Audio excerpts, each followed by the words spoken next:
ਸਤਿਗੁਰੂ ਰਾਮ ਸਿੰਘ ਸੱਚੇ ਪਾਤਸ਼ਾਹ ਜੀ ਦਾ ਇਹ ਪਾਵਨ ਪਵਿੱਤਰ ਇਤਿਹਾਸ ਇੱਥੋਂ ਕੁ ਤੱਕ ਪਹੁੰਚ ਚੁੱਕਿਆ ਹੈ। ਸਤਿਗੁਰੂ ਰਾਮ ਸਿੰਘ ਸੱਚੇ ਪਾਤਸ਼ਾਹ ਅਰਧ ਕੁੰਭੀ ਹਰਿਦੁਆਰ ਦਾ ਦੌਰਾ ਕਰਕੇ ਆਏ ਨੇ। ਭੈਣੀ ਸਾਹਿਬ ਦੇ ਵਿੱਚ ਰੌਣਕਾਂ ਦਾ, ਹਿਜਰਤਾਂ ਦਾ ਮਾਹੌਲ ਹੈ। ਇੱਕ ਸਿੱਖ ਆ ਰਿਹਾ, ਇੱਕ ਜਾ ਰਿਹਾ। ਦੂਰੋਂ ਦੂਰੋਂ ਸੋਭਾ ਸੁਣ ਕੇ ਲੋਕ ਸਤਿਗੁਰੂ ਰਾਮ ਸਿੰਘ ਸੱਚੇ ਪਾਤਸ਼ਾਹ ਜੀ ਦਾ ਦਰਸ਼ਨ ਕਰਨ ਵਾਸਤੇ ਆ ਰਹੇ ਨੇ। ਦਿਨ ਪ੍ਰਤੀ ਦਿਨ ਸਤਿਗੁਰੂ ਸੱਚੇ ਪਾਤਸ਼ਾਹ ਜੀ ਦਾ ਜੋ ਪ੍ਰਤਾਪ ਹੈ ਉਹ ਵੱਧਦਾ ਜਾ ਰਿਹਾ ਹੈ। ਭੈਣੀ ਸਾਹਿਬ ਤੋਂ ਥੋੜ੍ਹੀ ਦੂਰ ਕਿਸੇ ਲਾਗਲੇ ਪਿੰਡ ਤੋਂ ਇੱਕ ਸਰਦਾਰ, ਉਹਦੇ ਨਾਲ ਇੱਕ ਪੰਡਤ ਹੈ, ਮਿਸਰ ਹੈ। ਇਹ ਦੋਵੇਂ ਜਾਣੇ ਸਤਿਗੁਰੂ ਰਾਮ ਸਿੰਘ ਸੱਚੇ ਪਾਤਸ਼ਾਹ ਜੀ ਦੀ ਸੋਹ ਸੁਣ ਕੇ, ਉਹਨਾਂ ਦੀ ਸੋਭਾ ਸੁਣ ਕੇ ਸਤਿਗੁਰੂ ਜੀ ਦਾ ਦਰਸ਼ਨ ਕਰਨ ਵਾਸਤੇ ਆਉਂਦੇ ਨੇ। ਜਦੋਂ ਭੈਣੀ ਸਾਹਿਬ ਦੇ ਨੇੜੇ ਪਹੁੰਚਦੇ ਨੇ ਤੇ ਜਿਹੜਾ ਪੰਡਤ ਆ, ਜਿਹੜਾ ਮਿਸਰ ਹੈ, ਉਹਨੂੰ ਇਉਂ ਜਾਪਦਾ ਹੈ ਕਿ ਬਹੁਤ ਸਾਰੇ ਸਿੰਘ ਜਿਹੜੇ ਨੇ ਉਹ ਕਾਰ ਕੱਢਦੇ ਪਏ ਨੇ। ਜਦੋਂ ਨੇੜੇ ਆਉਂਦੇ ਨੇ ਤੇ ਨੇੜੇ ਆ ਕੇ ਉਹਨਾਂ ਨੂੰ ਕੋਈ ਵੀ ਸਿੰਘ ਨਜ਼ਰ ਨਹੀਂ ਆਉਂਦਾ। ਅੱਗੋਂ ਸਤਿਗੁਰੂ ਰਾਮ ਸਿੰਘ ਸੱਚੇ ਪਾਤਸ਼ਾਹ ਜੀ ਦਾ ਉਹਨਾਂ ਨੂੰ ਦਰਸ਼ਨ ਹੁੰਦਾ ਹੈ। ਸਤਿਗੁਰੂ ਜੀ ਦਾਤਨ ਕਰ ਰਹੇ ਸਨ। ਜਦੋਂ ਸਰਦਾਰ ਨੇ ਆ ਕੇ ਮੱਥਾ ਟੇਕਿਆ, ਪੰਡਤ ਜਿਹੜਾ ਮਿਸਰ ਸੀ ਉਹ ਮੱਥਾ ਟੇਕਣ ਲੱਗਾ ਤੇ ਸਤਿਗੁਰੂ ਸੱਚੇ ਪਾਤਸ਼ਾਹ ਬਚਨ ਕੀਤਾ, ਪੰਡਤ ਜੀ ਥੋੜ੍ਹਾ ਪਾਸੇ ਹੋ ਜਾਓ, ਤੁਹਾਡੇ ਕੋਲੋਂ ਹੁੱਕੇ ਦਾ ਮੁਸ਼ਕ ਆਉਂਦਾ ਹੈ, ਤੁਸੀਂ ਤੰਬਾਕੂ ਵਰਤਦੇ ਹੋ। ਮਿਸਰ ਜਿਹੜਾ ਸੀ ਬਹੁਤ ਜ਼ਿਆਦਾ ਹੈਰਾਨ ਸੀ। ਸਤਿਗੁਰੂ ਰਾਮ ਸਿੰਘ ਸੱਚੇ ਪਾਤਸ਼ਾਹ ਬਚਨ ਕੀਤਾ, ਮਿਸਰ ਜੀ ਤੁਸੀਂ ਬਹੁਤ ਜ਼ਿਆਦਾ ਹੈਰਾਨ ਲੱਗਦੇ ਹੋ, ਕੀ ਗੱਲ ਏ, ਕਾਰਨ ਕੀ ਏ? ਮਿਸਰ ਆਖਣ ਲੱਗਾ ਕਿ ਜਦੋਂ ਮੈਂ ਦੂਰੋਂ ਆ ਰਿਹਾ ਸਾਂ ਤੇ ਮੈਨੂੰ ਇਉਂ ਜਾਪਦਾ ਸੀ ਇੱਥੇ 100-150 ਬੰਦਾ ਜਿਹੜਾ ਹੈ ਉਹ ਕਾਰ ਕੱਢਦਾ ਪਿਆ। ਸਤਿਗੁਰੂ ਰਾਮ ਸਿੰਘ ਸੱਚੇ ਪਾਤਸ਼ਾਹ ਬਚਨ ਕੀਤਾ ਕਿ ਸ਼ਹੀਦ ਸਿੰਘ ਜਿਹੜੇ ਨੇ ਉਹ ਇੱਥੇ ਕਾਰ ਕੱਢਦੇ ਨੇ। ਇੱਕ ਹੋਰ ਸਾਧ ਆਇਆ ਸੀ, ਰੱਬ ਵਰਗਾ ਸੀ, ਉਹ ਵੀ ਆਖਦਾ ਸੀ ਕਿ ਮੈਨੂੰ ਇੱਥੇ ਕਾਲੇ ਕਾਂ ਜਿਹੜੇ ਨੇ ਸਰੋਵਰ ਦੇ ਵਿੱਚ ਜਦੋਂ ਨਹਾ ਕੇ ਬਾਹਰ ਨਿਕਲਦੇ ਨੇ ਤੇ ਉਹ ਚਿੱਟੇ ਨਜ਼ਰ ਆਉਂਦੇ ਨੇ। ਸਤਿਗੁਰੂ ਰਾਮ ਸਿੰਘ ਸੱਚੇ ਪਾਤਸ਼ਾਹ ਉਸ ਸਰਦਾਰ ਨੂੰ ਤੇ ਉਸ ਮਿਸਰ ਨੂੰ ਅੰਦਰ ਡੇਰੇ ਦੇ ਵਿੱਚ ਲੈ ਜਾਂਦੇ ਨੇ। ਸਤਿਗੁਰੂ ਰਾਮ ਸਿੰਘ ਸੱਚੇ ਪਾਤਸ਼ਾਹ ਸਿੱਖਾਂ ਨੂੰ ਹੁਕਮ ਕਰਕੇ ਸਕੰਦ ਪੁਰਾਣ ਜਿਹੜਾ ਸੀ, ਜਿਹੜੇ ਪੰਡਤ ਵੇਦ ਵਿਆਸ ਨੇ 18 ਪੁਰਾਣ ਲਿਖੇ ਨੇ, ਉਹਨਾਂ ਦੇ ਵਿੱਚ ਇੱਕ ਸਕੰਦ ਪੁਰਾਣ ਹੈ। ਸਕੰਦ ਪੁਰਾਣ ਸਤਿਗੁਰੂ ਰਾਮ ਸਿੰਘ ਸੱਚੇ ਪਾਤਸ਼ਾਹ ਮੰਗਵਾਇਆ ਤੇ ਉਹਨੂੰ ਖੋਲ੍ਹ ਕੇ ਇੱਕ ਅਧਿਆਏ, ਇੱਕ ਸ਼ਲੋਕ ਸਤਿਗੁਰੂ ਰਾਮ ਸਿੰਘ ਸੱਚੇ ਪਾਤਸ਼ਾਹ ਉਸ ਮਿਸਰ ਨੂੰ ਪੜ੍ਹ ਕੇ ਸੁਣਾਇਆ ਕਿ ਮਿਸਰ ਜੀ ਆਹ ਵੇਖੋ, ਪੁਰਾਣ ਵਿੱਚ ਸਕੰਦ ਪੁਰਾਣ ਦਾ ਕਰਤਾ ਪੰਡਤ ਵੇਦ ਵਿਆਸ ਲਿਖ ਰਿਹਾ ਹੈ ਕਿ ਤੰਬਾਕੂ ਖਾਣ ਵਾਲਾ, ਤੰਬਾਕੂ ਪੀਣ ਵਾਲਾ ਪੰਡਤ ਜਿਹੜਾ ਹੈ ਉਹ ਉਸੇ ਪਿੰਡ ਦਾ, ਉਸੇ ਗ੍ਰਾਮ ਦਾ ਸੂਕਰ, ਉਹ ਸੂਰ ਬਣਦਾ ਹੈ। ਤੰਬਾਕੂ ਨਹੀਂ ਵਰਤਣਾ ਚਾਹੀਦਾ। ਤੁਸੀਂ ਬ੍ਰਾਹਮਣ ਹੋ, ਤੁਸੀਂ ਪੰਡਤ ਹੋ, ਤੁਸੀਂ ਸਮਾਜ ਦੇ ਆਗੂ ਹੋ। ਸਤਿਗੁਰੂ ਪ੍ਰਤਾਪ ਸਿੰਘ ਸੱਚੇ ਪਾਤਸ਼ਾਹ ਦੇ ਪਾਵਨ ਪਵਿੱਤਰ ਬਚਨਾਂ ਦੇ ਵਿੱਚ ਵੀ ਮੈਂ ਲਾਲ ਇਹ ਰਤਨ ਦੇ ਵਿੱਚ ਇਹ ਬਚਨ ਪੜ੍ਹਿਆ ਸੁਣਿਆ। ਸਤਿਗੁਰੂ ਪ੍ਰਤਾਪ ਸਿੰਘ ਸੱਚੇ ਪਾਤਸ਼ਾਹ ਬਚਨ ਕਰਿਆ ਕਰਦੇ ਸਨ ਤੰਬਾਕੂ ਦੀ ਬਾਬਤ ਕਿ ਤੰਬਾਕੂ ਕਿਸ ਤਰ੍ਹਾਂ ਦਾ ਨਸ਼ਾ ਹੈ। ਪਦਮ ਪੁਰਾਣ ਦਾ ਲਿਖਾਰੀ ਲਿਖਦਾ ਹੈ, ਨਸ਼ਿਆਂ ਦੇ ਬਾਰੇ ਉਹ ਗੱਲ ਕਰਦੇ ਨੇ। ਉਹ ਕਹਿੰਦੇ ਨੇ ਵਿਜਿਆ ਏ ਕੰਚ ਕਲਪੰਤ, ਵਿਜਿਆ ਨਾਮ ਏ ਭੰਗ ਦਾ, ਕਿ ਜਿਹੜਾ ਮਨੁੱਖ, ਜਿਹੜਾ ਬੰਦਾ ਭੰਗ ਦਾ ਨਸ਼ਾ ਕਰਦਾ ਹੈ ਉਹਦਾ ਇੱਕ ਜਨਮ, ਇੱਕ ਜੀਵਨ ਜਿਹੜਾ ਹੈ ਉਹਦਾ ਉਹ ਵਿਅਰਥ ਚਲੇ ਜਾਂਦਾ ਹੈ। 10 ਕਲਪੰਤ ਨਾਗਣੀ, ਨਾਗਣੀ ਨਾਮ ਹੈ ਅਫੀਮ ਦਾ। ਨਿਹੰਗ ਸਿੰਘ ਵੀ ਇਹਨੂੰ ਨਾਗਣੀ ਕਹਿੰਦੇ ਨੇ ਤੇ ਸ਼ਾਸਤਰਾਂ ਦੇ ਵਿੱਚ, ਪੁਰਾਣਾਂ ਦੇ ਵਿੱਚ ਵੀ ਇਹਦਾ ਨਾਮ ਜਿਹੜਾ ਹੈ ਉਹ ਨਾਗਣੀ ਆਇਆ ਹੈ। 10 ਕਲਪੰਤ ਨਾਗਣੀ ਭਾਵ ਕਿ ਅਫੀਮ ਦਾ ਨਸ਼ਾ ਕਰਨ ਵਾਲਾ ਬੰਦਾ ਜਿਹੜਾ ਹੈ ਉਹਦੇ 10 ਜਨਮ ਜਿਹੜੇ ਨੇ ਵਿਅਰਥ ਲੰਘ ਜਾਂਦੇ ਨੇ। 10 ਜਨਮਾਂ ਤੱਕ ਇਹਦਾ ਅਸਰ ਰਹਿੰਦਾ ਹੈ, ਭਾਵੇਂ ਦੁਬਾਰਾ ਫਿਰ ਉਹ ਮਨੁੱਖ ਬਣ ਕੇ ਆ ਜਾਏ, ਅਸਰ ਨਹੀਂ ਜਾਏਗਾ ਅਗਲੇ 10 ਜਨਮਾਂ ਤੱਕ। ਵਾਰਨੇ ਸਹੰਸਰ ਕਲਪੰਤ, ਸ਼ਰਾਬ ਦਾ ਨਸ਼ਾ, ਵਾਰਨੇ ਕਹਿੰਦੇ ਨੇ ਸ਼ਰਾਬ ਨੂੰ, ਅਗਲੇ 1000 ਜਨਮਾਂ ਤੱਕ ਜਿਹੜਾ ਹੈ ਉਹ ਸ਼ਰਾਬ ਦਾ ਨਸ਼ਾ ਰਹਿੰਦਾ ਹੈ। ਤੇ ਤੁਮਰ ਪਾਨੰ ਅਸੰਖਿਆਨ ਵਿਦਿਅਤੇ, ਤੇ ਇਹ ਜਿਹੜਾ ਤੰਬਾਕੂ ਦਾ ਨਸ਼ਾ ਹੈ, ਪਦਮ ਪੁਰਾਣ ਦਾ ਲਿਖਾਰੀ ਲਿਖਦਾ ਹੈ, ਪੰਡਤ ਵੇਦ ਵਿਆਸ ਜੀ ਕਹਿੰਦੇ ਨੇ ਕਿ ਪਤਾ ਨਹੀਂ ਕਿੰਨੇ ਕੁ ਜਨਮਾਂ ਤੱਕ ਜਿਹੜਾ ਇਸ ਤੰਬਾਕੂ ਦੇ ਨਸ਼ੇ ਦਾ ਅਸਰ ਰਹਿੰਦਾ ਹੈ। ਇਸ ਕਰਕੇ ਸਤਿਗੁਰੂ ਰਾਮ ਸਿੰਘ ਸੱਚੇ ਪਾਤਸ਼ਾਹ ਉਸ ਮਿਸਰ ਨੂੰ, ਉਸ ਪੰਡਤ ਨੂੰ ਉਪਦੇਸ਼ ਕਰ ਰਹੇ ਨੇ ਕਿ ਪੰਡਤ ਜੀ ਆਹ ਵੇਖੋ, ਤੁਹਾਡੇ ਹੀ ਗ੍ਰੰਥਾਂ ਦੇ ਵਿੱਚ ਲਿਖਿਆ ਹੋਇਆ ਹੈ ਕਿ ਤੰਬਾਕੂ ਦਾ ਸੇਵਨ ਕਰਨ ਵਾਲਾ ਪੰਡਤ ਜਿਹੜਾ ਹੈ ਉਹ ਉਸੇ ਹੀ ਨਗਰ ਦਾ, ਉਸੇ ਹੀ ਗ੍ਰਾਮ ਦਾ ਉਹ ਸੂਕਰ ਬਣਦਾ ਹੈ। ਪੰਡਤ ਜਿਹੜਾ ਸੀ ਉਹ ਢਹਿ ਕੇ ਸਤਿਗੁਰੂ ਰਾਮ ਸਿੰਘ ਸੱਚੇ ਪਾਤਸ਼ਾਹ ਜੀ ਦੇ ਚਰਨਾਂ ਦੇ ਵਿੱਚ ਡਿੱਗ ਗਿਆ। ਸੱਚੇ ਪਾਤਸ਼ਾਹ ਕਿਰਪਾ ਕਰੋ, ਮੈਂ ਅੱਜ ਤੋਂ ਬਾਅਦ ਤੰਬਾਕੂ ਦਾ ਸੇਵਨ ਨਹੀਂ ਕਰਾਂਗਾ। ਕੰਨਾਂ ਨੂੰ ਹੱਥ ਲਾਏ, ਚਰਨਾਂ ਤੇ ਡਿੱਗਿਆ। ਸਤਿਗੁਰੂ ਰਾਮ ਸਿੰਘ ਸੱਚੇ ਪਾਤਸ਼ਾਹ ਉਸ ਮਿਸਰ ਨੂੰ, ਪੰਡਤ ਨੂੰ ਤੇ ਉਸ ਸਰਦਾਰ ਨੂੰ, ਦੋਵਾਂ ਨੂੰ ਭਜਨ ਦੀ ਦਾਤ ਦੇ ਕੇ ਤੇ ਦੋਵਾਂ ਦਾ ਭਲਾ ਕੀਤਾ, ਦੋਵਾਂ ਨੂੰ ਕਿਰਤਾਰਥ ਕੀਤਾ। ਸਤਿਗੁਰੂ ਰਾਮ ਸਿੰਘ ਸੱਚੇ ਪਾਤਸ਼ਾਹ ਦਾ ਇੱਕ ਹੋਰ ਵਾਕਿਆ ਸਾਹਮਣੇ ਆਉਂਦਾ ਇਹਨਾਂ ਦਿਨਾਂ ਦੇ ਵਿੱਚ। ਸਤਿਗੁਰੂ ਰਾਮ ਸਿੰਘ ਸੱਚੇ ਪਾਤਸ਼ਾਹ ਲੰਗਰ ਦੇ ਵਿੱਚ ਜਾਂਦੇ ਨੇ, ਚੱਕੀ ਲੈ ਕੇ ਆਪ ਕਣਕ ਪੀਂਦੇ ਨੇ। ਸਿੱਖ ਭੱਜ ਕੇ ਅੱਗੇ ਹੁੰਦੇ ਨੇ, ਸੱਚੇ ਪਾਤਸ਼ਾਹ ਤੁਸੀਂ ਕਿਉਂ ਇਹ ਕਣਕ ਪੀਂਦੇ ਹੋ, ਅਸੀਂ ਹੈਗੇ ਹਾਂ। ਤੇ ਸਤਿਗੁਰੂ ਰਾਮ ਸਿੰਘ ਸੱਚੇ ਪਾਤਸ਼ਾਹ ਬਚਨ ਕਰਦੇ ਨੇ, ਨਹੀਂ ਮੈਨੂੰ ਇਹ ਕਰ ਲੈਣ ਦਿਓ, ਚੱਕੀਆਂ ਹੋਰ ਬਥੇਰੀਆਂ ਪਈਆਂ ਨੇ, ਤੁਸੀਂ ਉਹਨਾਂ ਦੇ ਵਿੱਚ ਕਣਕ ਪਾ ਕੇ ਪੀਣਾ ਸ਼ੁਰੂ ਕਰੋ। ਸਿੱਖ ਵੀ ਨਾਲ ਲੱਗਦੇ ਨੇ। ਸਤਿਗੁਰੂ ਰਾਮ ਸਿੰਘ ਸੱਚੇ ਪਾਤਸ਼ਾਹ ਆਪ ਆਪਣੇ ਹੱਥੀਂ 10 ਸੇਰ ਕਣਕ ਜਿਹੜੀ ਸੀ ਉਹ ਪੀਸੀ। ਇੱਕ ਦਿਨ ਸਤਿਗੁਰੂ ਰਾਮ ਸਿੰਘ ਸੱਚੇ ਪਾਤਸ਼ਾਹ ਅਕਾਲ ਬੁੰਗੇ ਵਾਲੇ ਖੂਹ ਤੇ ਜਾ ਕੇ ਇਸ਼ਨਾਨ ਕਰਨ ਗਏ। ਸੰਤ ਹਰਨਾਮ ਸਿੰਘ ਜੀ ਛੂਤੀਏ ਨਾਲ ਸਨ। ਹਰਨਾਮ ਸਿੰਘ ਹੋਰਾਂ ਨੇ ਕੀ ਕੀਤਾ, ਗੜਵਾ ਜਲ ਦਾ ਬਾਹਰ ਕੱਢਿਆ ਕਿ ਮੈਂ ਸਤਿਗੁਰਾਂ ਨੂੰ ਇਸ਼ਨਾਨ ਕਰਾਉਂਦਾ ਹਾਂ, ਤੇ ਸਤਿਗੁਰੂ ਰਾਮ ਸਿੰਘ ਸੱਚੇ ਪਾਤਸ਼ਾਹ ਉਹ ਗੜਵਾ ਜਿਹੜਾ ਸੀ ਉਹ ਡੋਲ ਦਿੱਤਾ। ਹਰਨਾਮ ਸਿੰਘ ਹੋਰਾਂ ਅਰਜ਼ ਕੀਤੀ, ਸੱਚੇ ਪਾਤਸ਼ਾਹ ਤੁਸੀਂ ਗੜਵਾ ਕਿਉਂ ਡੋਲ ਦਿੱਤਾ ਹੈ? ਸਤਿਗੁਰੂ ਜੀ ਬਚਨ ਕੀਤਾ, ਜੇ ਮੈਂ ਨਾ ਡੋਲਦਾ ਤੇ ਤੂੰ ਇੱਕ ਹੋਰ ਕੱਢ ਦੇਣਾ ਸੀ। ਹਰਨਾਮ ਸਿੰਘ ਨੇ ਅਰਜ਼ ਕੀਤੀ, ਸੱਚੇ ਪਾਤਸ਼ਾਹ ਗਲਤੀ ਕੀ ਹੋਈ, ਦੋਸ਼ ਕੀ ਹੋਇਆ? ਸਤਿਗੁਰੂ ਰਾਮ ਸਿੰਘ ਸੱਚੇ ਪਾਤਸ਼ਾਹ ਬਚਨ ਕੀਤਾ ਕਿ ਮੈਂ ਆਪਣੀ ਕਿਰਿਆ ਆਪ ਕਰਨ ਦੇ ਸਮਰੱਥ ਹਾਂ, ਮੈਨੂੰ ਕਿਸੇ ਦੀ ਲੋੜ ਨਹੀਂ, ਮੈਂ ਆਪਣੀ ਕਿਰਿਆ ਆਪ ਕਰਾਂਗਾ, ਤੁਸੀਂ ਆਪਣੀ ਕਿਰਿਆ ਆਪ ਕਰੋ। ਇੱਕ ਵੱਡਾ ਮੈਸੇਜ, ਵੱਡਾ ਸੰਦੇਸ਼ ਸਾਨੂੰ ਸਤਿਗੁਰੂ ਰਾਮ ਸਿੰਘ ਸੱਚੇ ਪਾਤਸ਼ਾਹ ਇਹ ਦਿੱਤਾ ਕਿ ਆਪਣ ਹੱਥੀ ਆਪਣਾ ਆਪੇ ਹੀ ਕਾਜ ਸਵਾਰੀ ਹੈ। ਅੱਜ ਸਾਨੂੰ ਇਹ ਆਦਤ ਪੈ ਚੁੱਕੀ ਹੈ ਕਿ ਅਸੀਂ ਆਪਣਾ ਕੰਮ ਕਰਨਾ ਹੋਵੇ ਤੇ ਅਸੀਂ ਕਿਸੇ ਨੂੰ ਲੱਭਦੇ ਹਾਂ ਕਿ ਸਾਡਾ ਕੰਮ ਕਰਨ ਵਾਸਤੇ ਵੀ ਸਾਨੂੰ ਕੋਈ ਸੇਵਾਦਾਰ, ਕੋਈ ਨੌਕਰ ਮਿਲ ਜਾਏ। ਪਰ ਸਤਿਗੁਰੂ ਰਾਮ ਸਿੰਘ ਸੱਚੇ ਪਾਤਸ਼ਾਹ ਇਹ ਸੰਦੇਸ਼ ਦੇ ਰਹੇ ਨੇ ਕਿ ਆਪਣ ਹੱਥੀ ਆਪਣਾ ਆਪੇ ਹੀ ਕਾਜ ਸਵਾਰੀ ਹੈ। ਸਤਿਗੁਰੂ ਰਾਮ ਸਿੰਘ ਸੱਚੇ ਪਾਤਸ਼ਾਹ ਇਸ ਤਰ੍ਹਾਂ ਲੋਕਾਈ ਦਾ ਭਲਾ ਕਰ ਰਹੇ ਨੇ। ਮਾਘੀ ਦਾ ਮੇਲਾ ਮੁਕਤਸਰ ਦਾ ਆ ਜਾਂਦਾ ਹੈ। ਹੁਣ ਸੱਚੇ ਪਾਤਸ਼ਾਹ ਇੱਥੋਂ ਗੁਰੂ ਧਾਮਾਂ ਦੀ ਯਾਤਰਾ, ਦੌਰੇ ਸ਼ੁਰੂ ਕਰਦੇ ਨੇ। ਸੰਤ ਜੋਗਾ ਸਿੰਘ ਜੀ ਧੂੜਕੋਟ ਵਾਲੇ ਅਜੇ ਇਹ ਸਤਿਗੁਰੂ ਰਾਮ ਸਿੰਘ ਸੱਚੇ ਪਾਤਸ਼ਾਹ ਦੀ ਸ਼ਰਨ ਦੇ ਵਿੱਚ ਨਹੀਂ ਸਨ ਆਏ।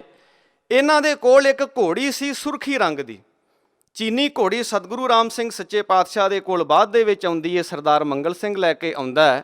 ਪਹਿਲਾਂ ਇਹ ਸੁਰਖੀ ਘੋੜੀ ਆਉਂਦੀ ਹੈ। ਇਹ ਕਿਸ ਤਰ੍ਹਾਂ ਆਉਂਦੀ ਹੈ?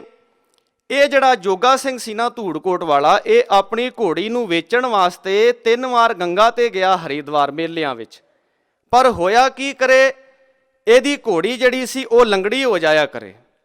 ਬੜਾ ਪਰੇਸ਼ਾਨ ਹੋਇਆ। ਉੱਥੇ ਇੱਕ ਸਾਧ ਸੀ ਜਿਹੜਾ ਅੱਖਾਂ ਵਾਲਾ ਸਾਧ ਸੀ, ਜਿਸ ਨੂੰ ਗਿਆਨ ਸੀ, ਜਿਹਦਾ ਨਾਮ ਆਉਂਦਾ ਹੈ ਅਲਖ ਰਾਮ। ਉਹਨੇ ਆਖਿਆ ਕਿ ਗੁਰੂ ਪ੍ਰਗਟ ਹੋਇਆ ਹੈ, ਜਾਂ ਆਪਣੀ ਘੋੜੀ ਲੈ ਕੇ ਉਹਨੂੰ ਜਾ ਕੇ ਮਿਲ।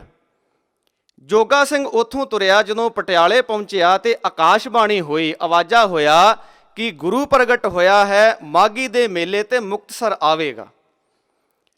ਜੋਗਾ ਸਿੰਘ ਆਪਣੇ ਪਿੰਡ ਧੂੜਕੋਟ ਜਾ ਕੇ ਇਸ ਨੇ ਦੁਹਾਈ ਦੇ ਦਿੱਤੀ ਕਿ ਗੁਰੂ ਪ੍ਰਗਟ ਹੋਇਆ ਹੈ, ਮੈਨੂੰ ਆਵਾਜ਼ਾ ਹੋਇਆ, ਆਕਾਸ਼ਬਾਣੀ ਹੋਈ ਹੈ, ਮੈਨੂੰ ਗੁਰੂ ਪ੍ਰਗਟ ਹੋਇਆ, ਇੱਕ ਵੱਡਾ ਪੰਥ ਪੈਦਾ ਹੋਇਆ ਤੇ ਗੁਰੂ ਨੇ ਮੁਕਤਸਰ ਦੇ ਮੇਲੇ ਤੇ, ਮਾਘੀ ਦੇ ਮੇਲੇ ਤੇ ਆਉਣਾ ਹੈ ਮੁਕਤਸਰ। ਇਹ ਜੋਗਾ ਸਿੰਘ ਜਿਹੜਾ ਸੀ ਬਹੁਤ ਸਾਰੀ ਸੰਗਤ ਲੈ ਕੇ ਮੁਕਤਸਰ ਨੂੰ ਇਹਨੇ ਚਾਲੇ ਪਾ ਦਿੱਤੇ। ਇਧਰੋਂ ਸਤਿਗੁਰੂ ਰਾਮ ਸਿੰਘ ਸੱਚੇ ਪਾਤਸ਼ਾਹ ਸੰਗਤਾਂ ਨੂੰ ਦੇਸ਼ ਦੇਸ਼ਾਂਤਰਾਂ ਦੇ ਵਿੱਚ ਚਿੱਠੀਆਂ ਲਿਖ ਕੇ ਭੇਜੀਆਂ ਕਿ ਸੰਗਤਾਂ ਜਿਹੜੀਆਂ ਨੇ ਉਹ ਮਾਘੀ ਦੇ ਮੇਲੇ ਤੇ ਆਉਣ, ਮਾਘੀ ਦੇ ਮੇਲੇ ਤੇ ਪੁੱਜਣ। ਸੰਗਤਾਂ ਹੁਮਾ ਕੇ ਉਧਰ ਨੂੰ ਚਾਲੇ ਪਾ ਦਿੱਤੇ। ਇਧਰੋਂ ਜਦੋਂ ਸਤਿਗੁਰੂ ਰਾਮ ਸਿੰਘ ਸੱਚੇ ਪਾਤਸ਼ਾਹ ਸਿੱਖਾਂ ਦੇ ਨਾਲ ਤੁਰਦੇ ਨੇ ਤੇ ਪਹਿਲਾਂ ਸਤਿਗੁਰੂ ਰਾਮ ਸਿੰਘ ਸੱਚੇ ਪਾਤਸ਼ਾਹ ਫਰੀਦਕੋਟ ਜਾਂਦੇ ਨੇ। ਸਿੱਖਾਂ ਨੂੰ ਰਾਜੇ ਫਰੀਦਕੋਟ ਦੇ ਕੋਲ ਭੇਜਦੇ ਨੇ। ਸਿੰਘਾਂ ਨੇ ਜਾ ਕੇ ਰਾਜੇ ਦੇ ਨੌਕਰਾਂ ਨੂੰ ਆਖਿਆ ਕਿ ਅਸੀਂ ਮੇਲਾ ਕਰਨਾ ਹੈ, ਸਾਨੂੰ ਮੇਲੇ ਵਾਸਤੇ ਬਰਤਨ ਚਾਹੀਦੇ ਨੇ। ਅੱਗੋਂ ਨੌਕਰਾਂ ਨੇ ਆਖਿਆ ਕਿ ਫਿਰ ਆਇਓ, ਅਜੇ ਰਾਜਾ ਸੁੱਤਾ ਪਿਆ ਹੈ। ਆ ਕੇ ਸਿੰਘਾਂ ਨੇ ਉਸੇ ਤਰ੍ਹਾਂ ਸਤਿਗੁਰੂ ਜੀ ਨੂੰ ਅਰਜ਼ ਕੀਤੀ ਕਿ ਸੱਚੇ ਪਾਤਸ਼ਾਹ ਰਾਜਾ ਤੇ ਅਜੇ ਸੁੱਤਾ ਹੋਇਆ। ਤੇ ਸਤਿਗੁਰੂ ਰਾਮ ਸਿੰਘ ਸੱਚੇ ਪਾਤਸ਼ਾਹ ਬਚਨ ਕੀਤਾ ਕਿ ਜਿਹੜਾ ਰਾਜਾ ਅਜੇ ਤੱਕ ਸੁੱਤਾ ਹੋਇਆ ਹੈ ਉਹਨੇ ਸਾਡਾ ਕੀ ਸਾਰਨਾ ਹੈ।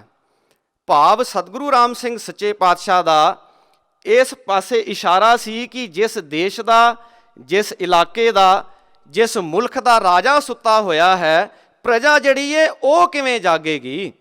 ਜਥਾ ਰਾਜਾ ਤਥਾ ਪ੍ਰਜਾ। ਸਤਿਗੁਰੂ ਰਾਮ ਸਿੰਘ ਸੱਚੇ ਪਾਤਸ਼ਾਹ ਉੱਥੋਂ ਮੁਕਤਸਰ ਨੂੰ, ਮਾਘੀ ਦੇ ਮੇਲੇ ਨੂੰ ਚਾਲੇ ਪਾਉਂਦੇ ਨੇ। ਢੋਲਕੀ ਛੈਣਿਆਂ ਦਾ ਕੀਰਤਨ ਹੁੰਦਾ ਜਾਂਦਾ ਹੈ। ਜਦੋਂ ਰਾਜੇ ਫਰੀਦਕੋਟ ਨੂੰ ਪਤਾ ਲੱਗਦਾ ਹੈ ਕਿ ਕੋਈ ਗੁਰੂ ਪ੍ਰਗਟ ਹੋਇਆ ਤੇ ਉਹ ਕੰਨ ਦੇ ਵਿੱਚ ਕੋਈ ਇਹੋ ਜਿਹਾ ਮੰਤਰ ਦੱਸਦਾ ਹੈ ਕਿ ਮੰਤਰ ਦੇ ਨਾਲ ਹੀ ਬੰਦੇ ਦੀ ਪੱਗ ਲੈ ਜਾਂਦੀ ਹੈ, ਬੰਦਾ ਮਸਤਾਨਾ ਹੋ ਜਾਂਦਾ। ਰਾਜੇ ਫਰੀਦਕੋਟ ਨੇ ਕੀ ਕੀਤਾ, ਆਪਣਾ ਇੱਕ ਬੰਦਾ, ਆਪਣਾ ਇੱਕ ਮੁਖਬਰ ਜਿਹੜਾ ਸੀ, ਇੱਕ ਨਾਈ, ਉਹ ਸੰਗਤ ਦੇ ਵਿੱਚ ਰਲਾ ਦਿੱਤਾ। ਹੋਇਆ ਕਿ ਇੱਕ ਦਿਨ ਸਿੱਖਾਂ ਨੇ ਸਤਿਗੁਰੂ ਰਾਮ ਸਿੰਘ ਸੱਚੇ ਪਾਤਸ਼ਾਹ ਨੂੰ ਬੇਨਤੀ ਕੀਤੀ, ਗਰੀਬ ਨਵਾਜ਼, ਜਿੱਦਣ ਦਾ ਇਹ ਨਾਈ ਸਾਡੇ ਨਾਲ ਰਲਿਆ ਹੈ ਨਾ, ਸਾਡੇ ਕਛਹਿਰੇ ਨਹੀਂ ਲੱਭਦੇ। ਸਤਿਗੁਰੂ ਰਾਮ ਸਿੰਘ ਸੱਚੇ ਪਾਤਸ਼ਾਹ ਬਚਨ ਕੀਤਾ, ਇਹਦੀ ਤਲਾਸ਼ੀ ਲਓ। ਤਲਾਸ਼ੀ ਲਈ ਗਈ। ਕਛਹਿਰੇ ਤੇ ਬਹੁਤ ਸਾਰੀ ਮਾਇਆ ਜਿਹੜੀ ਉਹਨੇ ਚੋਰੀ ਉਹ ਕਰ ਲੈਂਦਾ ਸੀ, ਕਛਹਿਰੇ ਚੁੱਕ ਲੈਂਦਾ ਸੀ, ਉਹ ਸਾਰੇ ਉਹਦੇ ਕੋਲੋਂ ਨਿਕਲੇ। ਤੇ ਸਤਿਗੁਰੂ ਰਾਮ ਸਿੰਘ ਸੱਚੇ ਪਾਤਸ਼ਾਹ ਬਚਨ ਕੀਤਾ, ਜਾ ਓਏ ਸਰਾਫਿਆ ਹੋਇਆ। ਸਤਿਗੁਰੂ ਰਾਮ ਸਿੰਘ ਸੱਚੇ ਪਾਤਸ਼ਾਹ ਬਚਨ ਕੀਤਾ, ਇਹਨੂੰ ਉਠਾਏ ਦਿਓ ਮੇਰੇ ਅੱਗੇ। ਤੇ ਸਿੱਖਾਂ ਨੇ ਧੱਕੇ ਮਾਰ ਕੇ ਬਾਹਰ ਕੱਢ ਦਿੱਤਾ ਇਹ ਜਿਹੜਾ ਮੁਖਬਰ ਸੀ ਰਾਜੇ ਫਰੀਦਕੋਟ ਦਾ। ਸਤਿਗੁਰੂ ਰਾਮ ਸਿੰਘ ਸੱਚੇ ਪਾਤਸ਼ਾਹ ਮੁਕਤਸਰ ਪਹੁੰਚਦੇ ਨੇ। ਇੱਥੇ 3 ਕੋਠੀਆਂ ਬਣੀਆਂ ਹੋਈਆਂ ਸਨ। ਇੱਕ ਕੋਠੜੀ ਦੇ ਵਿੱਚ ਸਤਿਗੁਰੂ ਰਾਮ ਸਿੰਘ ਸੱਚੇ ਪਾਤਸ਼ਾਹ ਆਪ ਡੇਰਾ ਲਾਉਂਦੇ ਨੇ, ਦੂਸਰੀ ਦੇ ਵਿੱਚ ਸੰਗਤ ਦਾ ਡੇਰਾ ਕਰਵਾਉਂਦੇ ਨੇ, ਤੇ ਤੀਸਰੀ ਦੇ ਵਿੱਚ ਲੰਗਰ ਚੱਲਦਾ। ਜਦੋਂ ਸ਼ਾਮ ਹੋਈ ਤੇ ਸਤਿਗੁਰੂ ਰਾਮ ਸਿੰਘ ਸੱਚੇ ਪਾਤਸ਼ਾਹ ਘਟ ਕੇ ਅੰਤਰ ਕੀ ਜਾਣਤ, ਅੰਤਰਜਾਮੀ ਸਤਿਗੁਰੂ ਜੀ ਬਚਨ ਕੀਤਾ ਕਿ ਰਾਤ ਨੂੰ ਹਨੇਰੀ ਆਵੇਗੀ, ਮੀਂਹ ਆਵੇਗਾ, ਭਾਈ ਬਿਸਤਰੇ ਜਿਹੜੇ ਨੇ ਉਹ ਪਹਿਲਾਂ ਹੀ ਸਾਂਭ ਲਓ। ਸੰਗਤ ਨੇ ਬਚਨ ਮੰਨ ਕੇ ਬਿਸਤਰੇ ਜਿਹੜੇ ਸਨ ਪਹਿਲਾਂ ਹੀ ਸਾਂਭ ਲਏ। ਤੇ ਰਾਤ ਨੂੰ ਜਦੋਂ ਮੀਂਹ ਤੇ ਹਨੇਰੀ ਆਇਆ ਤੇ ਸੰਗਤ ਨੇ ਆਖਿਆ ਧੰਨ ਸੱਚਾ ਪਾਤਸ਼ਾਹ ਹੈ, ਪਹਿਲਾਂ ਹੀ ਅੰਤਰਜਾਮਤਾ ਕਰਕੇ ਸਾਨੂੰ ਬਿਸਤਰੇ ਗਿੱਲੇ ਹੋਣ ਤੋਂ ਜਿਹੜੇ ਸਨ ਉਹ ਬਚਾ ਲਏ ਸੱਚੇ ਪਾਤਸ਼ਾਹ। ਸਵਾ ਪੈਰ ਰਾਤ ਰਹਿੰਦੀ ਦੇ ਨਾਲ ਸਤਿਗੁਰੂ ਰਾਮ ਸਿੰਘ ਸੱਚੇ ਪਾਤਸ਼ਾਹ ਇਸ਼ਨਾਨ ਕਰਕੇ ਆਏ। ਰਾਗੀ ਸਿੰਘਾਂ ਨੇ ਆਸਾ ਦੀ ਵਾਰ ਦਾ ਕੀਰਤਨ ਕੀਤਾ। ਸਤਿਗੁਰੂ ਸੱਚੇ ਪਾਤਸ਼ਾਹ ਅਰਦਾਸ ਤੋਂ ਬਾਅਦ ਆਪਣੀ ਨਿਤਨੇਮ ਦੀ ਬਾਣੀ ਪੜ੍ਹ ਰਹੇ ਸਨ ਕਿ ਇੱਕ ਮੈਣ ਦੁਆਬ ਦੀ ਮਾਈ ਜਿਹੜੀ ਏ ਉਹ ਆ ਕੇ ਅਰਜ਼ ਕਰਦੀ ਏ, ਸੱਚੇ ਪਾਤਸ਼ਾਹ ਕਿਰਪਾ ਕਰੋ, ਤੁਹਾਡੀ ਸੋ ਸੁਣ ਕੇ ਆਈ ਆ। ਮੈਨੂੰ ਪਤਾ ਲੱਗਾ ਹੈ ਕਿ ਜਿਹਦੇ ਕੰਨ ਦੇ ਵਿੱਚ ਤੁਸੀਂ ਮੰਤਰ ਦਿੰਦੇ ਹੋ ਉਹਦਾ ਜਨਮ ਮਰਨ ਕੱਟਿਆ ਜਾਂਦਾ ਹੈ। ਕਿਰਪਾ ਕਰੋ ਸੱਚੇ ਪਾਤਸ਼ਾਹ, ਮੈਨੂੰ ਵੀ ਨਾਮ ਦੇ ਜਹਾਜ਼ ਤੇ ਚਾੜ ਲਓ। ਸਤਿਗੁਰੂ ਰਾਮ ਸਿੰਘ ਸੱਚੇ ਪਾਤਸ਼ਾਹ ਉਸ ਮਾਈ ਦੇ ਕੰਨ ਦੇ ਵਿੱਚ ਗੁਰਮੰਤਰ ਦਿੰਦੇ ਨੇ, ਉਹਨੂੰ ਨਾਮ ਦੀ ਦਾਤ ਦਿੰਦੇ ਨੇ। ਮਾਈ ਨੂੰ ਸ਼ਾਂਤ ਆ ਜਾਂਦੀ ਹੈ, ਮਸਤਾਨੀ ਜਿਹੀ ਹੋ ਜਾਂਦੀ ਹੈ। ਹਾਓ ਆਕਲ ਬਿਕਲ ਪਈ ਗੁਰ ਦੇਖੇ, ਹਾਓ ਲੋਟ ਪੋਟ ਹੋਏ ਪਈਆ। ਜੋਗਾ ਸਿੰਘ ਜਿਹੜਾ ਧੂੜਕੋਟ ਵਾਲਾ, ਜਿਸ ਨੂੰ ਆਵਾਜ਼ਾ ਹੋਇਆ ਸੀ, ਇਹ ਵੀ ਬਹੁਤ ਸਾਰੀ ਸੰਗਤ ਲੈ ਕੇ ਇੱਥੇ ਪਹੁੰਚਦਾ ਹੈ। ਆ ਕੇ ਬੇਨਤੀ ਕਰਦਾ ਹੈ, ਸੱਚੇ ਪਾਤਸ਼ਾਹ ਕਿਰਪਾ ਕਰੋ, ਮੈਨੂੰ ਵੀ ਨਾਮ ਦੇ ਜਹਾਜ਼ ਤੇ ਚਾੜੋ, ਮੈਨੂੰ ਨਾਮ ਦੀ ਦਾਤ ਦਿਓ। ਸਤਿਗੁਰੂ ਰਾਮ ਸਿੰਘ ਸੱਚੇ ਪਾਤਸ਼ਾਹ ਇਹਨੂੰ ਵੀ ਨਾਮ ਦੀ ਦਾਤ ਦੇ ਕੇ ਸੰਗਤ ਦੇ ਵਿੱਚ ਰਲਾ ਲੈਂਦੇ ਨੇ। ਤੇ ਜੋਗਾ ਸਿੰਘ ਧੂੜਕੋਟ ਵਾਲਾ ਅਲਖ ਰਾਮ ਸਾਧੂ ਬਾਰੇ ਵੀ ਸਤਿਗੁਰੂ ਜੀ ਨੂੰ ਦੱਸਦਾ ਹੈ ਕਿ ਸੱਚੇ ਪਾਤਸ਼ਾਹ ਮੈਨੂੰ ਉਹ ਸਾਧੂ ਨੇ ਵੀ ਦੱਸਿਆ ਸੀ ਕਿ ਗੁਰੂ ਪ੍ਰਗਟ ਹੋਇਆ। ਤੇ ਸਤਿਗੁਰੂ ਰਾਮ ਸਿੰਘ ਸੱਚੇ ਪਾਤਸ਼ਾਹ ਬਚਨ ਕੀਤਾ ਕਿ ਉਹ ਚੰਗਾ ਸਾਧ ਹੈ। ਸਤਿਗੁਰੂ ਜੀ ਬਚਨ ਕੀਤਾ ਕਿ ਤੇਰਾ ਖਰਚ ਕਿਤਨਾ ਕੁ ਹੈ। ਤੇ ਜੋਗਾ ਸਿੰਘ ਧੂੜਕੋਟ ਆਖਣ ਲੱਗਾ ਕਿ ਕੱਲਾ ਪਲਿਆ ਹਾਂ ਲਾਡਲਿਆਂ ਵਾਂਗ, ਕਦੇ ਕੋਈ ਦੁੱਖ ਨਹੀਂ ਵੇਖਿਆ। ਤੇ ਸਤਿਗੁਰੂ ਜੀ ਬਚਨ ਕੀਤਾ ਫਿਰ ਮੇਲੇ ਦੇ ਵਿੱਚ ਰਸਦ ਦੀ ਸੇਵਾ ਕਰ। ਰਸਦ ਦੀ ਸੇਵਾ ਜਿਹੜੀ ਸੀ ਜੋਗਾ ਸਿੰਘ ਨੇ ਸਾਂਭ ਲਈ ਤੇ ਆਪਣੀ ਸੁਰਖੀ ਘੋੜੀ ਵੀ ਸਤਿਗੁਰੂ ਜੀ ਨੂੰ ਇਹਨੇ ਅਰਦਾਸ ਕਰ ਦਿੱਤੀ। ਤੇ ਸਤਿਗੁਰੂ ਸੱਚੇ ਪਾਤਸ਼ਾਹ 100 ਰੁਪਈਆ ਫਿਰ ਵੀ ਜੋਗਾ ਸਿੰਘ ਨੂੰ ਦਿੱਤਾ ਘੋੜੀ ਦਾ। ਤੇ ਜੋਗਾ ਸਿੰਘ ਨੇ ਜਾਣਿਆ ਕਿ ਸੱਚਮੁੱਚ ਸੱਚਾ ਪੰਥ ਜਿਹੜਾ ਉਹ ਪੈਦਾ ਹੋਇਆ। ਸਤਿਗੁਰੂ ਰਾਮ ਸਿੰਘ ਸੱਚੇ ਪਾਤਸ਼ਾਹ ਇੱਕ ਕਿਹਰ ਦੀ ਨਿਆਈ ਪ੍ਰਗਟ ਹੋਏ ਸਨ। ਜਿਸ ਤਰ੍ਹਾਂ ਸ਼ੇਰ ਜੰਗਲ ਦੇ ਵਿੱਚ ਆਉਂਦਾ ਹੈ ਤੇ ਸ਼ੇਰ ਦੇ ਆਉਣ ਦੇ ਨਾਲ ਮਿਰਗ ਆਦਿਕ ਜਿਹੜੇ ਨੇ ਉਹ ਭੱਜ ਜਾਂਦੇ ਨੇ। ਇਸ ਤਰ੍ਹਾਂ ਸਤਿਗੁਰੂ ਰਾਮ ਸਿੰਘ ਸੱਚੇ ਪਾਤਸ਼ਾਹ ਦੇ ਅੱਗੇ ਕੋਈ ਬੋਲਦਾ ਨਹੀਂ, ਰਾਜਾ ਪ੍ਰਜਾ ਸਭ ਭੈ ਖਾਂਦੇ ਨੇ। ਦੂਸਰੇ ਦਿਨ ਆਸਾ ਦੀ ਵਾਰ ਦਾ ਕੀਰਤਨ ਹੋਇਆ। ਸਤਿਗੁਰੂ ਰਾਮ ਸਿੰਘ ਸੱਚੇ ਪਾਤਸ਼ਾਹ ਅਰਦਾਸ ਤੋਂ ਬਾਅਦ ਸਿੱਖਾਂ ਨੂੰ ਹੁਕਮ ਕੀਤਾ ਕਿ ਅੱਜ ਆਪਾਂ ਟਿੱਬੀ ਸਾਹਿਬ ਦਾ ਦਰਸ਼ਨ ਕਰਨ ਜਾਣਾ। ਜੋ ਪਾਵਨ ਪਵਿੱਤਰ ਸਥਾਨ ਉੱਥੇ ਟਿੱਬੀ ਸਾਹਿਬ ਬਣਿਆ ਹੋਇਆ ਮੁਕਤਸਰ, ਸਤਿਗੁਰੂ ਰਾਮ ਸਿੰਘ ਸੱਚੇ ਪਾਤਸ਼ਾਹ ਬਚਨ ਕੀਤਾ ਸਿੱਖਾਂ ਨੂੰ ਕਿ ਸਾਰੇ ਸਿੱਖ ਜਿਹੜੇ ਨੇ ਉਹ ਫੌਜ ਵਾਂਗੂ, ਜਿਸ ਤਰ੍ਹਾਂ ਫੌਜੀ ਖਲੋਂਦੇ ਨੇ ਇਸ ਤਰ੍ਹਾਂ ਖਲੋ ਜਾਣ। ਸਾਰੇ ਸਿੱਖ ਜਿਹੜੇ ਸਨ ਉਸ ਤਰ੍ਹਾਂ ਖਲੋ ਗਏ ਤੇ ਸਤਿਗੁਰੂ ਰਾਮ ਸਿੰਘ ਸੱਚੇ ਪਾਤਸ਼ਾਹ ਬਚਨ ਕੀਤਾ ਕਿ ਸਲੋਤਰ ਹੱਥ ਦੇ ਵਿੱਚ ਫੜ ਲਓ। ਸਿੰਘਾਂ ਨੇ ਸਲੋਤਰ ਫੜ ਲਏ ਤੇ ਜਿਨ੍ਹਾਂ ਦੇ ਕੋਲ ਸਲੋਤਰ ਨਹੀਂ ਸਨ ਉਹਨਾਂ ਨੂੰ ਸਤਿਗੁਰੂ ਰਾਮ ਸਿੰਘ ਸੱਚੇ ਪਾਤਸ਼ਾਹ ਬਚਨ ਕੀਤਾ, ਭਾਈ ਤੁਸੀਂ ਆ ਸੁੱਕੀ ਹੋਈ ਜਿਹੜੀ ਚਰੀ ਪਈ ਹੋਈ ਹੈ ਨਾ, ਇਹ ਹੱਥ ਦੇ ਵਿੱਚ ਫੜ ਲਓ। ਉਹਨਾਂ ਨੇ ਚਰੀ ਫੜ ਲਈ।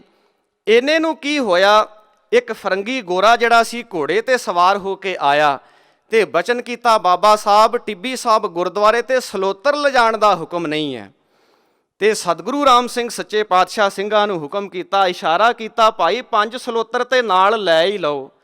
ਸਿੰਘ ਜਿਹੜੇ ਸਨ ਉਹ ਸਤਿਗੁਰੂ ਰਾਮ ਸਿੰਘ ਸੱਚੇ ਪਾਤਸ਼ਾਹ ਦਾ ਇਸ਼ਾਰਾ ਸਮਝ ਗਏ ਸਨ। ਸਾਰੇ ਸਿੰਘਾਂ ਨੇ ਸਲੋਤਰ ਹੱਥ ਦੇ ਵਿੱਚ ਫੜ ਲਏ। ਜਥਾ ਤਿਆਰ ਹੋਇਆ। ਸਤਿਗੁਰੂ ਰਾਮ ਸਿੰਘ ਸੱਚੇ ਪਾਤਸ਼ਾਹ ਟਿੱਬੀ ਸਾਹਿਬ ਗੁਰਦੁਆਰੇ ਦਾ ਦਰਸ਼ਨ ਕਰਨ ਵਾਸਤੇ ਤੁਰੇ ਨੇ। ਢੋਲਕੀ ਛੈਣਿਆਂ ਦਾ ਕੀਰਤਨ ਜਿਸ ਤਰ੍ਹਾਂ ਅੱਜ ਹੋ ਰਿਹਾ ਸੀ, ਬੜੀ ਮਸਤੀ ਦੇ ਵਿੱਚ ਇਹ ਕੀਰਤਨ ਹੁੰਦਾ ਜਾ ਰਿਹਾ। ਮਸਤਾਨੇ ਜਿਹੜੇ ਨੇ ਉਹ ਨਿਰਤਕਾਰੀ ਕਰਦੇ ਨੇ। ਜਥਾ ਤੁਰਿਆ ਜਾ ਰਿਹਾ ਤੇ ਪਿੱਛੇ ਇੱਕ ਮਾਈਆਂ ਦਾ ਜਥਾ ਆ ਰਿਹਾ ਸੀ ਤੇ ਸਤਿਗੁਰੂ ਰਾਮ ਸਿੰਘ ਸੱਚੇ ਪਾਤਸ਼ਾਹ ਉਸੇ ਵੇਲੇ ਸਿੰਘਾਂ ਨੂੰ ਖਿਲਾਰ ਕੇ ਬਚਨ ਕੀਤਾ, ਭਾਈ ਦੇਵੀ ਦਲ ਪਿੱਛੇ ਰਹਿ ਗਿਆ। ਤੇ ਜਦੋਂ ਮਾਈਆਂ ਨੂੰ ਦਰਸ਼ਨ ਦੇ ਕੇ ਇਸ ਤਰ੍ਹਾਂ ਸਤਿਗੁਰੂ ਰਾਮ ਸਿੰਘ ਸੱਚੇ ਪਾਤਸ਼ਾਹ ਬਚਨ ਕੀਤਾ ਕਿ ਭਾਈ ਦੇਵੀ ਦਲ ਜਿਹੜਾ ਹੈ ਉਹ ਪਿੱਛੇ ਰਹਿ ਗਿਆ। ਇਹ ਇੱਕ ਵੱਡਾ ਇਸ਼ਾਰਾ ਮਾਈਆਂ ਵਾਸਤੇ ਸਤਿਗੁਰੂ ਰਾਮ ਸਿੰਘ ਸੱਚੇ ਪਾਤਸ਼ਾਹ ਕੀਤਾ ਸੀ। ਸਤਿਗੁਰੂ ਰਾਮ ਸਿੰਘ ਸੱਚੇ ਪਾਤਸ਼ਾਹ ਮਾਈਆਂ ਨੂੰ ਪਿੱਛੇ ਨਹੀਂ ਰਹਿਣ ਦੇਣਾ ਚਾਹੁੰਦੇ। ਉਹ ਚਾਹੁੰਦੇ ਸਨ ਕਿ ਮਾਈਆਂ ਭਾਈਆਂ ਦੇ ਨਾਲੋਂ ਵੀ ਅੱਗੇ ਨਿਕਲਣ। ਜਦੋਂ ਇਹ ਬਚਨ ਸਤਿਗੁਰੂ ਰਾਮ ਸਿੰਘ ਸੱਚੇ ਪਾਤਸ਼ਾਹ ਕੀਤਾ ਤੇ ਮਾਈਆਂ ਨੂੰ ਤੇ ਇਸ਼ਾਰਾ ਮਿਲਣ ਦੀ ਦੇਰ ਸੀ। ਮਾਈਆਂ ਦਾ ਜਥਾ ਜਿਹੜਾ ਸੀ ਉਹ ਭਾਈਆਂ ਦੇ ਨਾਲੋਂ ਵੀ ਅੱਗੇ ਹੋ ਗਿਆ। ਭਾਈ ਜਿਹੜੇ ਸਨ, ਸਿੰਘ ਜਿਹੜੇ ਸਨ, ਇਹ ਕੌਤਕ ਵੇਖ ਕੇ ਬੜੇ ਅਚਰਜ ਹੋਏ। ਜਦੋਂ ਸਤਿਗੁਰੂ ਰਾਮ ਸਿੰਘ ਸੱਚੇ ਪਾਤਸ਼ਾਹ ਟਿੱਬੀ ਸਾਹਿਬ ਦਾ ਦਰਸ਼ਨ ਕਰਨ ਵਾਸਤੇ ਪਹੁੰਚਦੇ ਨੇ, ਉਹ ਗੋਰਾ ਅਫਸਰ ਜਿਹੜਾ ਸੀ ਫਰੰਗੀ ਘੋੜੇ ਤੇ ਸਵਾਰ ਹੋ ਕੇ ਆਇਆ। ਆਖਣ ਲੱਗਾ, ਬਾਬਾ ਸਾਹਿਬ ਤੁਹਾਨੂੰ ਪਹਿਲਾਂ ਹੀ ਆਖਿਆ ਸੀ ਇੱਥੇ ਸਲੋਤਰ ਨਹੀਂ ਲੈ ਕੇ ਆਉਣੇ। ਅਜੇ ਉਹ ਇੰਨੀ ਗੱਲ ਕਹਿ ਹੀ ਰਿਹਾ ਸੀ ਕਿ ਇੱਕ ਮਸਤਾਨੇ ਨੇ ਵੱਡਾ ਸਲੋਤਰ ਲੈ ਕੇ ਉਹਦੇ ਘੋੜੇ ਤੇ ਮਾਰਿਆ ਤੇ ਫਰੰਗੀ ਜਿਹੜਾ ਸੀ ਉਹ ਡਰਦਾ ਹੋਇਆ ਕੋਠੀ ਦੇ ਵਿੱਚ ਜਾ ਵੜਿਆ। ਪਤਾ ਨਹੀਂ ਮੇਲੇ ਦੇ ਵਿੱਚ ਹੀ ਉਹ ਛਾਈ ਮਾਈ ਹੋ ਗਿਆ, ਬਾਅਦ ਦੇ ਵਿੱਚ ਨਜ਼ਰ ਨਹੀਂ ਆਇਆ। ਐਸਾ ਭੈ ਉਹਨੇ ਖਾਧਾ। ਇਹ ਸਤਿਗੁਰੂ ਰਾਮ ਸਿੰਘ ਸੱਚੇ ਪਾਤਸ਼ਾਹ ਦਾ ਭੈ ਐਸਾ ਪ੍ਰਤਾਪ ਸੀ। ਦਿਨ ਪ੍ਰਤੀ ਦਿਨ ਇਹ ਪੰਥ ਜਿਹੜਾ ਉਹ ਵੱਧਦਾ ਜਾ ਰਿਹਾ। ਲੋਕ ਆਪੋ ਦੇ ਵਿੱਚ ਗੱਲਾਂ ਕਰਦੇ ਨੇ, ਪਤਾ ਨਹੀਂ ਕੀ ਕੰਨ ਦੇ ਵਿੱਚ ਦਿੰਦੇ ਨੇ, ਬੰਦੇ ਦੀ ਪੱਗ ਲੈ ਜਾਂਦੀ ਏ, ਬੰਦਾ ਮਸਤਾਨਾ ਹੋ ਜਾਂਦਾ। ਅਗਲੇ ਦਿਨ ਸਤਿਗੁਰੂ ਰਾਮ ਸਿੰਘ ਸੱਚੇ ਪਾਤਸ਼ਾਹ ਹੋਰ ਗੁਰਦੁਆਰਿਆਂ ਦਾ ਦਰਸ਼ਨ ਕਰਨ ਵਾਸਤੇ ਜਾਂਦੇ ਨੇ। ਢੋਲਕੀ ਛੈਣਿਆਂ ਦਾ ਕੀਰਤਨ ਹੁੰਦਾ ਹੈ, ਅੰਮ੍ਰਿਤ ਵਰਖਾ ਹੋ ਰਹੀ ਏ। ਇੱਥੇ ਇੱਕ ਹੋਰ ਸਿੱਖ ਜਿਹੜਾ ਸਤਿਗੁਰੂ ਰਾਮ ਸਿੰਘ ਸੱਚੇ ਪਾਤਸ਼ਾਹ ਦੇ ਜਦੋਂ ਫੌਜ ਵਿੱਚ ਸਨ ਸੱਚੇ ਪਾਤਸ਼ਾਹ, ਉਸ ਵੇਲੇ ਦਾ ਆ ਕੇ ਮਿਲਿਆ। ਦਸੌਂਦਾ ਸਿੰਘ ਜਿਹੜਾ ਸੀ ਇਹ ਨਾਲ ਲੈ ਕੇ ਆਇਆ ਤੇ ਸਤਿਗੁਰੂ ਰਾਮ ਸਿੰਘ ਸੱਚੇ ਪਾਤਸ਼ਾਹ ਉਹਨੂੰ ਵੇਖ ਕੇ ਬਚਨ ਕੀਤਾ, ਕਿਉਂਕਿ ਜਦੋਂ ਸਤਿਗੁਰੂ ਰਾਮ ਸਿੰਘ ਸੱਚੇ ਪਾਤਸ਼ਾਹ ਪਹਿਲਾਂ ਪੰਥ ਦੀ ਸਾਜਨਾ ਕੀਤੀ ਸੀ ਤੇ ਇਹਨੂੰ ਵੀ ਬੁਲਵਾਇਆ ਸੀ, ਪਰ ਇਹ ਆਇਆ ਨਹੀਂ ਸੀ, ਪ੍ਰਤੀਤ ਨਹੀਂ ਕੀਤੀ ਸਤਿਗੁਰੂ ਰਾਮ ਸਿੰਘ ਸੱਚੇ ਪਾਤਸ਼ਾਹ ਜੀ ਦੇ ਬਚਨ ਤੇ ਜਦੋਂ ਇਹ ਦਸੌਂਦਾ ਸਿੰਘ ਦੇ ਨਾਲ ਆਉਂਦਾ ਹੈ ਤੇ ਸਤਿਗੁਰੂ ਰਾਮ ਸਿੰਘ ਸੱਚੇ ਪਾਤਸ਼ਾਹ ਬਚਨ ਕਰਦੇ ਨੇ ਕਿ ਇਹ ਤੇ ਕੜਛੀ ਵਰਗਾ ਹੈ, ਇਹਨੂੰ ਕਿਉਂ ਨਾਲ ਲੈ ਕੇ ਆ ਗਏ ਹੈ, ਇਹ ਤੇ ਦੁੱਖ ਪਾ ਕੇ ਮਰੇਗਾ। ਬਾਅਦ ਦੇ ਵਿੱਚ ਅਰੜਾ ਕੇ ਦੁੱਖ ਪਾ ਕੇ ਮਰਿਆ। ਇਹ ਬਹੁਤ ਡੂੰਘਾ ਤੇ ਗਹਿਰਾਈ ਵਾਲਾ ਬਚਨ ਕੀਤਾ ਸੀ ਸਤਿਗੁਰੂ ਰਾਮ ਸਿੰਘ ਸੱਚੇ ਪਾਤਸ਼ਾਹ। ਕੜਛੀ ਵਰਗਾ ਉਹਨੂੰ ਕਿਉਂ ਆਖਿਆ ਸੀ? ਸਤਿਗੁਰੂ ਰਾਮ ਸਿੰਘ ਸੱਚੇ ਪਾਤਸ਼ਾਹ ਦੇ ਨਾਲ ਰਿਹਾ ਕਿੰਨਾ ਸਮਾਂ ਫੌਜ ਦੇ ਵਿੱਚ। ਸਤਿਗੁਰੂ ਜੀ ਦੇ ਕੌਤਕ ਵੀ ਵੇਖੇ, ਪਤਾ ਵੀ ਸੀ ਕਿ ਇਹ ਬੜੀ ਕਲਾ ਵਾਲੇ ਨੇ, ਪਰ ਸਤਿਗੁਰੂ ਜੀ ਦੇ ਬਚਨਾਂ ਦੇ ਉੱਤੇ ਉਹਨੂੰ ਪ੍ਰਤੀਤ ਨਹੀਂ ਸੀ। ਜਿਸ ਤਰ੍ਹਾਂ ਕੜਛੀ ਜਿਹੜੀ ਏ, ਗੁਰੂ ਜੀ ਗੁਰਬਾਣੀ ਵਿੱਚ ਫਰਮਾਨ ਕਰਦੇ ਨੇ, ਕੜਛੀਆਂ ਫਿਰਨ ਸਵਾਉ ਨਾ ਜਾਣਨ ਸੁਣੀਆਂ। ਉਹ ਖਾਣੇ ਦੇ ਵਿੱਚ ਫਿਰਦੀਆਂ ਨੇ ਪਰ ਉਹ ਸਵਾਦ ਨਹੀਂ ਲੈ ਸਕਦੀਆਂ, ਸਵਾਦ ਤੋਂ ਉਹ ਸਖਣੀਆਂ ਰਹਿੰਦੀਆਂ ਨੇ।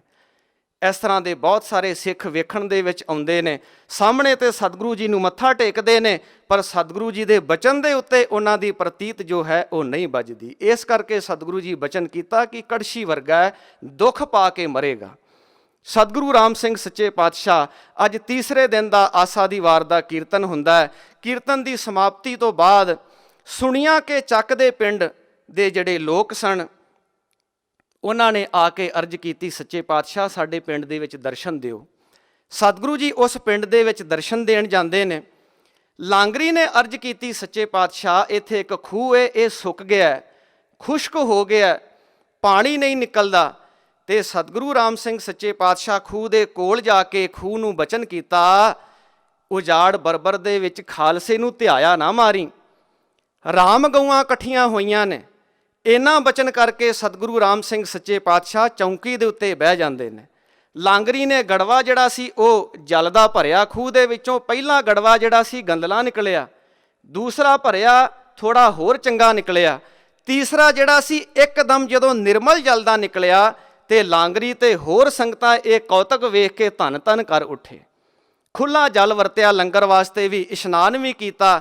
ਸਾਰੇ ਦੇਖ ਕੇ ਅਚਰਜ ਰਹਿ ਗਏ ਕਿ ਸਾਰਾ ਕੁਝ ਇਹਨਾਂ ਦੇ ਹੁਕਮ ਦੇ ਵਿੱਚ ਹੈ। ਭੈ ਵਿੱਚ ਪਵਨ ਵਹੈ ਸਦਵਾਓ, ਭੈ ਵਿੱਚ ਚੱਲਹਿ ਲੱਖ ਦਰਿਆਓ। ਸਾਰਾ ਕੁਝ ਇਹਨਾਂ ਦੇ ਭੈ ਦੇ ਵਿੱਚ ਆ। ਸਤਿਗੁਰੂ ਰਾਮ ਸਿੰਘ ਸੱਚੇ ਪਾਤਸ਼ਾਹ ਇੱਥੋਂ ਹੁਣ ਮੁਕਤਸਰ ਦਾ ਇਹ ਮੇਲਾ ਵੇਖ ਕੇ ਵਾਪਸ ਆਉਂਦੇ ਨੇ। ਰਸਤੇ ਦੇ ਵਿੱਚ ਇੱਕ ਲਾਂਗਰੀ ਅਰਜ਼ ਕਰਦਾ, ਸੱਚੇ ਪਾਤਸ਼ਾਹ ਮੇਰੇ ਕੋਲ 3 ਚਵਾਨੀਆਂ ਸਨ, ਪਤਾ ਨਹੀਂ ਕਿਸੇ ਨੇ ਖੋਲ ਲਈਆਂ ਨੇ। ਸਤਿਗੁਰੂ ਰਾਮ ਸਿੰਘ ਸੱਚੇ ਪਾਤਸ਼ਾਹ ਉੱਥੇ ਹੀ ਹੁਕਮ ਦੇ ਦਿੱਤਾ, ਭਾਈ ਸਾਰੇ ਇੱਥੇ ਹੀ ਖਲੋ ਜਾਓ। ਸਤਿਗੁਰੂ ਰਾਮ ਸਿੰਘ ਸੱਚੇ ਪਾਤਸ਼ਾਹ ਬਚਨ ਕੀਤਾ, ਭਾਈ ਜਿਹਦੇ ਕੋਲ ਇਹਦੀਆਂ ਚਵਾਨੀਆਂ ਨੇ ਆਪਣੇ ਆਪ ਦੇ ਦਿਓ। ਕਿਸੇ ਨੇ ਨਾ ਦਿੱਤੀਆਂ, ਕੋਈ ਨਾ ਬੋਲਿਆ। ਸਤਿਗੁਰੂ ਰਾਮ ਸਿੰਘ ਸੱਚੇ ਪਾਤਸ਼ਾਹ ਸਾਰੇ ਸਿੱਖਾਂ ਦੀ ਤਲਾਸ਼ੀ ਲਈ, ਸਾਰਿਆਂ ਨੂੰ ਟੋਇਆ। ਜਦੋਂ 6 ਸਿੰਘ ਰਹਿ ਗਏ ਤੇ ਸਤਿਗੁਰੂ ਰਾਮ ਸਿੰਘ ਸੱਚੇ ਪਾਤਸ਼ਾਹ ਬਚਨ ਕੀਤਾ, ਭਾਈ ਆਪਣੇ ਆਪ ਦੇ ਦਿਓ, ਵੱਡਾ ਪੁੰਨ ਹੋਵੇਗਾ, ਬੜਾ ਪੁੰਨ ਲੱਗੇਗਾ। ਮੈਂ ਇਸ ਸਿੰਘ ਨੂੰ ਜੋੜੇ ਵਾਸਤੇ 3 ਚਵਾਨੀਆਂ ਦਿੱਤੀਆਂ ਸਨ। ਜਦੋਂ ਫੇਰ ਵੀ ਕੋਈ ਨਾ ਬੋਲਿਆ, 2 ਸਿੰਘ ਰਹਿ ਗਏ, ਸਾਰਿਆਂ ਨੂੰ ਟੋਹ ਕੇ ਵੇਖ ਲਿਆ। ਜਦੋਂ 2 ਰਹਿ ਗਏ ਤੇ ਫਿਰ ਵੀ ਸਤਿਗੁਰੂ ਰਾਮ ਸਿੰਘ ਸੱਚੇ ਪਾਤਸ਼ਾਹ ਬਚਨ ਕੀਤਾ ਕਿ ਮੈਂ 5 ਜਪਜੀ ਸਾਹਿਬ ਦਾ ਮਹਾਤਮ ਆਪਣੇ ਕੋਲੋਂ ਦੇਣਾ ਵਾਂ, ਵੱਡਾ ਪੁੰਨ ਹੋਵੇਗਾ, ਚਵਾਨੀਆਂ ਆਪਣੇ ਆਪ ਦੇ ਦਿਓ, ਹੈਨ ਤੁਹਾਡੇ ਕੋਲ। ਪਰ ਨਾ ਦਿੱਤੀਆਂ। ਫਿਰ ਸਤਿਗੁਰੂ ਰਾਮ ਸਿੰਘ ਸੱਚੇ ਪਾਤਸ਼ਾਹ ਉੱਥੇ ਹੱਥ ਮਾਰਿਆ ਜਿੱਥੇ ਉਹ ਚਵਾਨੀਆਂ ਪਈਆਂ ਹੋਈਆਂ ਸਨ, ਕੱਢ ਕੇ ਤੇ ਉਸ ਲਾਂਗਰੀ ਨੂੰ ਦੇ ਦਿੱਤੀਆਂ ਤੇ ਬਚਨ ਕੀਤਾ ਕਿ ਇਸ ਸਿੰਘ ਨੂੰ ਅੱਜ ਤੋਂ ਬਾਅਦ ਸੰਗਤ ਦੇ ਵਿੱਚ ਨਾ ਵੜਨ ਦਿੱਤਾ ਜਾਵੇ, ਇਹੀ ਇਹਦੀ ਸਜ਼ਾ ਹੈ। ਬਹੁਤ ਸਾਰੇ ਬੱਚੇ ਪ੍ਰਸ਼ਨ ਕਰਦੇ ਨੇ ਕਿ ਰਹਿਤਨਾਮੇ ਦੇ ਵਿੱਚ ਜਿਹੜਾ ਇਹ ਬਚਨ ਆਇਆ ਹੈ ਕਿ ਜੇ ਕੋਈ ਮੰਦਾ ਕਰਮ ਕਰੇ ਜਾਰੀ ਚੋਰੀ ਤਾਂ ਕਿਸੇ ਹੀ ਥਾਂ ਦੀਵਾਨ ਵਿੱਚ ਨਹੀਂ ਵੜਨ ਦੇਣਾ, ਇਹ ਅੱਜ ਸਤਿਗੁਰੂ ਰਾਮ ਸਿੰਘ ਸੱਚੇ ਪਾਤਸ਼ਾਹ ਇਹ ਕਰਮ ਕਰਕੇ ਇਹ ਸਜ਼ਾ ਦੇ ਕੇ ਉਸ ਸਿੱਖ ਨੂੰ ਇਸ ਬਚਨ ਦੀ ਅੱਜ ਪ੍ਰੌੜਤਾ ਕੀਤੀ ਹੈ। ਭਾਈ ਜਿਹੜਾ ਸਿੱਖ ਸੰਗਤ ਦੇ ਵਿੱਚ ਆ ਕੇ ਚੋਰੀ ਕਰੇਗਾ, ਜਾਰੀ ਕਰੇਗਾ, ਕਿਸੇ ਦੀ ਧੀ ਭੈਣ ਦੇ ਵੱਲ ਬੁਰੀ ਅੱਖ ਨਾ ਵੇਖੇਗਾ, ਉਹਨੂੰ ਮਾਫ ਨਹੀਂ ਕੀਤਾ ਜਾਏਗਾ, ਉਹਨੂੰ ਸੰਗਤ ਦੇ ਵਿੱਚ ਨਹੀਂ ਵੜਨ ਦਿੱਤਾ ਜਾਏਗਾ। ਇੱਥੋਂ ਹੁਣ ਸਤਿਗੁਰੂ ਰਾਮ ਸਿੰਘ ਸੱਚੇ ਪਾਤਸ਼ਾਹ ਵਾਪਸ ਭੈਣੀ ਸਾਹਿਬ ਆਉਂਦੇ ਨੇ। ਅਗਲੀ ਕਥਾ ਜਿਸ ਤਰ੍ਹਾਂ ਸਤਿਗੁਰੂ ਸੱਚੇ ਪਾਤਸ਼ਾਹ ਦੀ ਰਜ਼ਾ ਹੋਏਗੀ ਆਪ ਸਾਰੇ ਸਰਵਣ ਕਰੋਗੇ। ਸਭ ਇੱਕ ਵਾਰ ਗੱਜ ਕੇ ਆਖੋ, ਧੰਨ ਸ੍ਰੀ ਸਤਿਗੁਰੂ ਰਾਮ ਸਿੰਘ ਸੱਚੇ ਪਾਤਸ਼ਾਹ।